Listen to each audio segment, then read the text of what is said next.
இந்திய அரசியலமைப்பின் ஆர்டிகல் 217 என்ன சொல்கிறது என்பதை இப்போது எளிமையாக பார்க்கலாம்.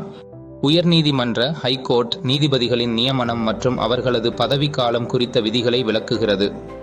உயர்நீதிமன்றத்தின் தலைமை நீதிபதி மற்றும் பிற நீதிபதிகளை குடியரசுத் தலைவர் பிரசிடென்ட் நியமிப்பார்.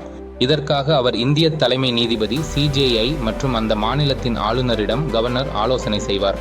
தலைமை நீதிபதி அல்லாத பிற நீதிபதிகளை நியமிக்கும் போது அந்த உயர்நீதிமன்றத்தின் தலைமை நீதிபதியிடமும் ஆலோசனை பெறப்படும். ஒரு உயர்நீதிமன்ற நீதிபதி 62 வயது அடையும் வரை பதவியில் இருக்கலாம். தகுதிகள் குவாலிஃபிகேஷன்ஸ்: அவர் இந்திய குடிமகனாக இருக்க வேண்டும். இந்திய எல்லைக்குள் குறைந்தது 10 ஆண்டுகள் நீதித்துறை பதவியில் ஜுடிஷியல் ஆஃபீஸ் இருந்திருக்க வேண்டும்.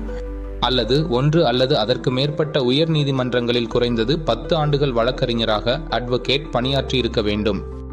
பதவி விலகல் மற்றும் நீக்கம்: நீதிபதி தனது கைப்பட எழுதிய கடிதத்தை குடியரசுத் தலைவரிடம் கொடுத்து பதவி விலகலாம். உச்ச நீதிமன்ற நீதிபதியை நீக்குவது போன்ற அதே நடைமுறையை பின்பற்றி நாடாளுமன்றத்தில் தீர்மானம் நிறைவேற்றுவதன் மூலம் இவரையும் பதவியிலிருந்து நீக்க முடியும். பதவி வெற்றிடம்: ஒரு நீதிபதி உச்ச நீதிமன்ற நீதிபதியாக உயர்த்தப்பட்டாலோ அல்லது வேறு உயர் நீதிமன்றத்திற்கு மாற்றப்பட்டாலோ அவரது பதவி காலியானதாக கருதப்படும். Like, comment, share and subscribe for other articles of Indian Constitution. பதில் கண்டுபிடிக்க ரொம்ப கஷ்டமா இருக்கு. இத பயன்படுத்து. Law Friend Chat. நீங்க ஈஸியா படிக்கலாம்.